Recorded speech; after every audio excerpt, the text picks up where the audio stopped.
Hello and welcome to this Power BI dashboard showcase with me, James from Matador Software. Today I've created a Dogecoin dashboard. This is more to showcase some design elements. It could be part of a bigger cryptocurrency or stock market report.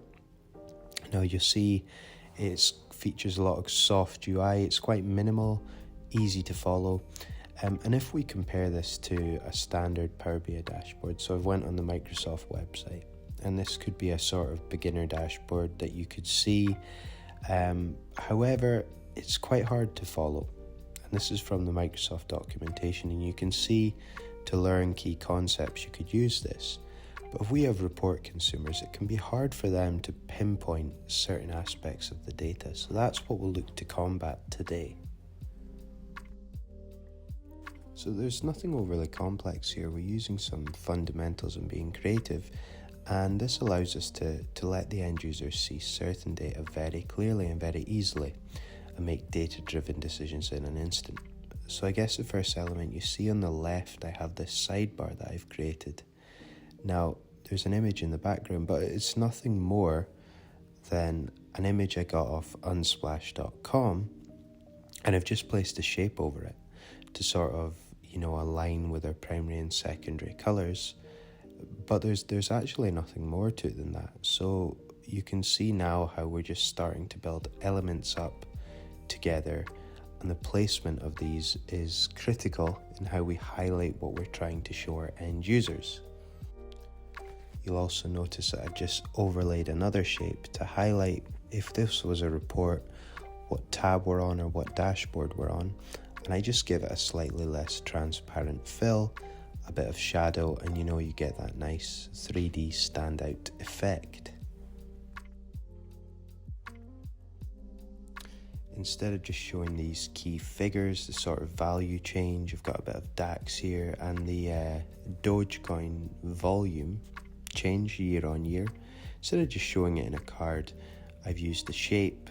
Again, I've just contained another shape within my rounded rectangle and taken an icon from flaticons.net and placed it in there just to give everything a bit more power. And like we say, the aim is that our report consumers can see the information very quickly. And that's what we want to do. We want to sort of direct their eyes to the key data for them.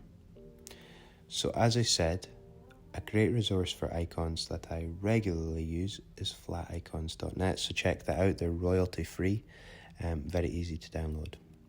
You can see also here I'm utilizing bookmarks, so I click on that light bulb, I get the slicer option, the horizontal slicers, and this saves me a lot of dashboard space when I'm trying to be quite minimal and sparse with what I'm showing people. Now I previously said unsplash.com is a great resource for backgrounds, and you can see here, even if I type in something like skyscraper for that left sidebar option that I have in the background, I can find some very high quality images. Same with gradient backgrounds, whatever you're looking for really. If you want a high quality image that you may use as a backing, it's a great option. I've really utilized that tiny bit of space at the top to sort of give people clickable links and even more power than just a standard visual dashboard. So as you can see there, they could visit the Dogecoin website for up-to-date news. And again, how we place text boxes and icons, very key in what users see. This information here is actually just born from inserting a smart narrative. As you can see here at the top, I'll show you how you could do that. And what this does, it just takes the data that you're presenting and it sort of auto-generates text. I edited it slightly.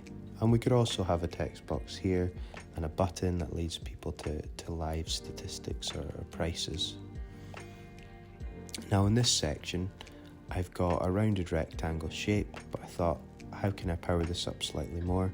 Well, I just utilize one of our primary fill colors or secondary fill colors, and I add a scatter in there.